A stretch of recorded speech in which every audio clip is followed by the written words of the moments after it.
Ya ada pernah mendalilkan karena sifatnya pemeriksaan perdata di sistem hukum kita ini menganut asas aktori incumbit probasio. Siapa yang mendalilkan dia membuktikan, katanya sudah pernah membelikan mobil, ya buktikan. Katanya sudah memberikan rumah, ya buktikan. Gampang buktinya, sertifikat ada apa enggak, BPKB ada apa enggak, itu aja sudah. Itu makanya jangan anulah, bagi saya jadi orang jangan terlalu hipokrit lah. Kita ngomong apa adanya aja lah, ya toh.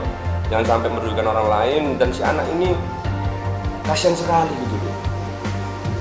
Apalagi melihat secara faktual yang namanya jejak digital ini kan sudah dihapus kan. Bagaimana perjuangannya Dinada ini yang selama ini dapat framing sebagai ibu peri yang memperjuangkan anaknya yang luar biasa ya kan. Itu makanya dramatisasi itu kalau saya tarik garis lurus ke bawah dengan perkara ini menjadi ironis kan begitu.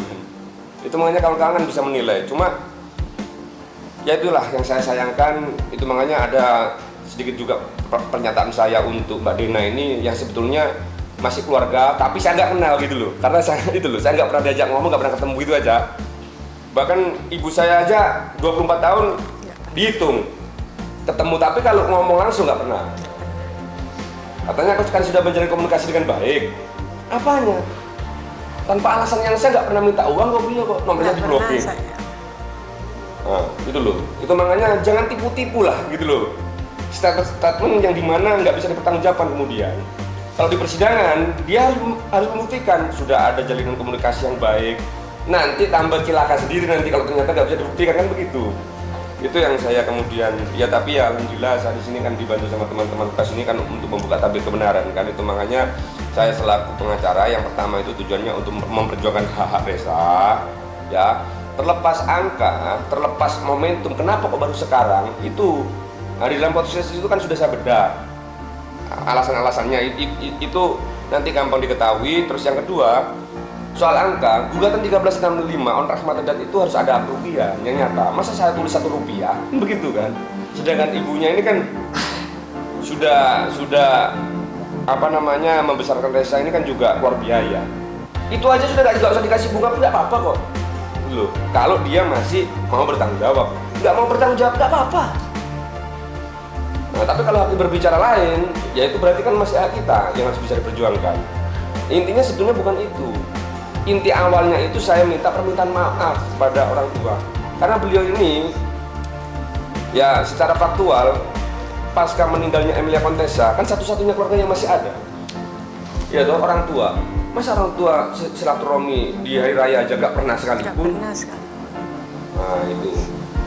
Ini saya kalau nanti ditanya tambah panjang nanti ceritanya ini. Maksudnya kok ya dibingungkan gini kan, nge-WhatsApp aku kayak gitu tapi nggak ada pengakuan jelasnya. Kan bisa komunikasi langsung ya? Oh enggak, setiap aku nge-WhatsApp nggak pernah balas. Apa kan kamu punya akses nih istilahnya nih, walaupun tidak balas ya. Pernah nggak kamu sampaikan Enggak. sebagai anak? Keresahan Reza selama 23 tahun. Iya, Seperti enggak. apa sih mungkin, apalagi dengar itu sesuatu dari orang lain. Wah ya, hancur rasanya. Malu diomongin banyak orang kan, apalagi di Banyuwangi. Ya hancurnya intinya Mbak, aslinya. Tapi bagaimanapun kan itu tetap ibu saya. Jelek buruknya kan tetap yang melahirkan. Iya, kenapa kok ada, ibaratnya ada aku yang sehat maksudnya, kenapa kok sampai gini? Padahal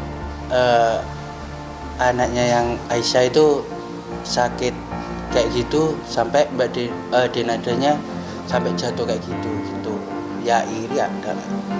Ya saya tentu kecewa sekali. Dia nggak pernah ngucapin terima kasih, minal aidin, atau kok gini, kok nggak ada aku nih apanya. Paling nggak kan dia itu udah kehilangan orang tua kan, mestinya harus saya ini orang tuanya kan, tapi nggak ada komunikasi sama sekali, nggak ada. Muker ini saat itu menutup dari Reza selama puluhan tahun seperti apa sih? Iya. pasti banyak kan orang yang ngomong, enggak, ini juga nangis, Ma, aku ini anaknya siapa yang benar, Ma? Kamu anaknya Mama, lahir dari perut Mama, sampai sekarang saya nggak pernah ngomong kalau ini anaknya, tapi dia tahu dari orang lain, dia sampai cari sendiri, sampai apa, nyari sendiri.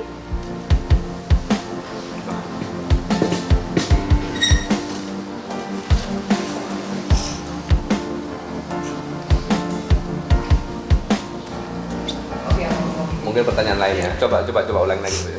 Begini ya, kan saya kan sudah bilang, sebetulnya kita itu tidak pernah ada inisiasi untuk membedah, ya, atau membuka perkara ini. Kemudian yang secara garis besar tarik itu bahwa ini kan merupakan membuka aib seseorang, dan itu kan sangat merugikan dan memalukan keluarga besar kan. Tidak ada keinginan itu. Dan Reza sendiri, karena dia sudah menjadi besar, dia punya hak untuk mencari tahu siapa ibunya, kan begitu. Apalagi sebetulnya perluasan makna sebagaimana yang sudah ditentukan di dalam pasal 48 ayat 1 Undang-Undang Perkawinan, bahwa terkait anak itu yang lahir di luar perkawinan itu memiliki hubungan perdataan dengan ibunya. Ternyata berdasarkan putusan Mahkamah Konstitusi itu nomor 46 juga diperluas, juga dia punya hak juga untuk mengetahui siapa bapaknya, ternyata kan begitu. Sekarang siapa anak yang tidak mau tahu sebetulnya, ya, secara real ibu kandungnya atau bapak kandungnya? Itu aja pertanyaannya sebetulnya. Jadi cuma jawaban dari pertanyaan Reza ini kan sebetulnya yang punya hak untuk menjawab, ya kalau dikatakan di sini kan sebetulnya kan mama papanya yang bukan kandung gitu ya. Tapi kan beliau sebenarnya tidak mau menjawab. Karena apa?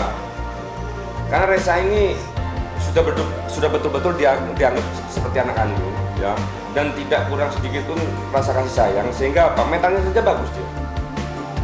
Hatinya aja nggak ada kejelekan. Itu makanya bagaimanapun dia katakan tadi statement bahwa bagaimanapun itu tetap ibu saya, begitu. Meskipun sampai hari ini tidak pernah mengakui kan begitu kan. Itu aja. Terus habis itu ya itu tadi, sampai saat ini kalau mamanya aja nggak rela kalau diakui juga sama Denada sebetulnya. Kalau nggak ada cikal bakal penghinaan yang luar biasa dari sikapnya Denada dan adiknya itu, yang saya lihat itu sangat-sangat sangat-sangat menyakitkan lah bagi saya sebagai seorang anak gitu. Jadi karena ketentuan perma itu terkait mediasi itu durasi waktunya itu hanya 30 hari, maka dia punya satu kesempatan 1 minggu lagi. Kalau nanti ternyata masih belum datang dia atau masih belum menghubungi kami, ya saya hanya bilang la haula wala quwata lah, nanti saya akan serahkan atau saya akan lanjutkan persidangan lah.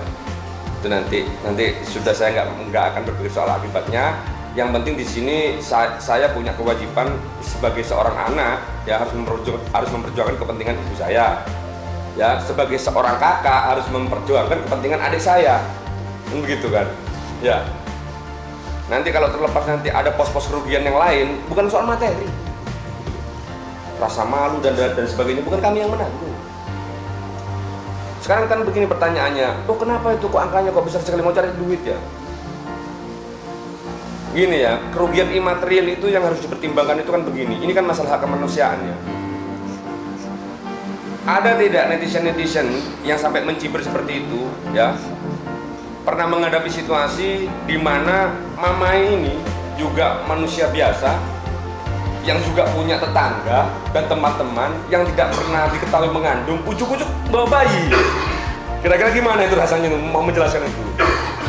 Jadi rasa malu yang ditanggung oleh mama ini sudah lama sekali, dan itu pun tidak pernah diperhitungkan kok soal angka kok.